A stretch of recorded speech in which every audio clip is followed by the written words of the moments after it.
പറയാ എടാ അച്ഛന് സുഖമില്ലാതെ ഹോസ്പിറ്റലിൽ കൊണ്ടുവന്ന് പറഞ്ഞ് കോള് വന്നടാ. ഗവൺമെന്റ് ഹോസ്പിറ്റലാന്നാ പറഞ്ഞ. നീ ഒന്ന് പോയി നോക്കൂ. ഞാൻ പോ ഹാഷിര എവിടെ പോവാ? ഞാൻ വിളിക്കാം. ഹാഷിര എവിടെ പോവാ നീ? ഹാഷിര അവന്റെ വീട്ടിൽ ആരൊക്കെയുണ്ട്? അനിയനുമായി വഴക്കൊന്നും ഇട്ടേക്കില്ല കേട്ടോ.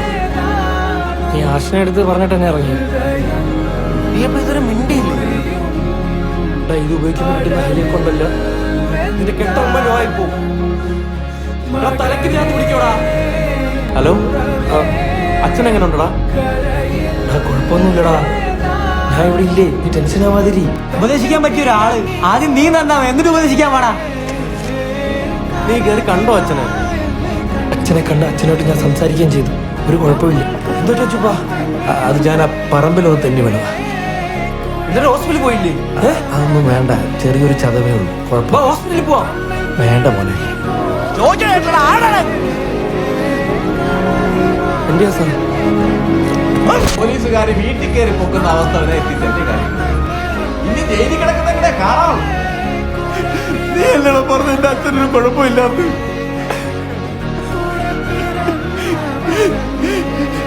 രാവിലെ ഉടുത്തൊരുക്കി പോണാൻ കഴിഞ്ഞാൽ തോന്നുന്നു കളക്ടർ ഉദ്യോഗത്തിന് പോണെന്നു. വല്ലവന്റെ എച്ചിപ്പാത്രം എടുക്കത്തല്ല ഈ പോക്ക്. പപ്പടം പപ്പടം. നിനക്കിപ്പോ ഇതാണല്ലേ പണി. എന്റെ കൂടെയുള്ളവന്മാരൊക്കെ പുറത്തേ രക്ഷപ്പെട്ടല്ലേ? യൂക്കെ പോണെന്ന് തോന്നിട്ട് എന്തായി?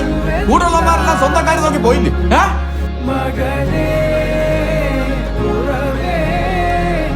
നീ കൺവെട്ടത്തുനിന്ന് പോയാലേ ഈ ചെറുക്കനെങ്കിലും രക്ഷപ്പെടും.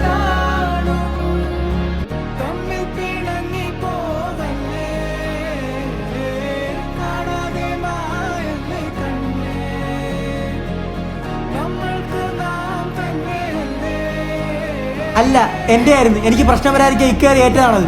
ഓ നല്ല ഇക്ക. കൂടെ കൊണ്ടുവരുന്ന എവരെയും കൂടെ നശിപ്പിച്ചപ്പോ നിനക്ക് മതിയായല്ലോ. ഇതാ അതിനെന്താ? ഞാനല്ലാതെ പിന്നെ ആര്? ഞാൻ അല്ലാതെ പിന്നെ ആര്? നിനക്ക് എന്നെ കെട്ടി നല്ല ചെറുക്കനെ കിട്ടും.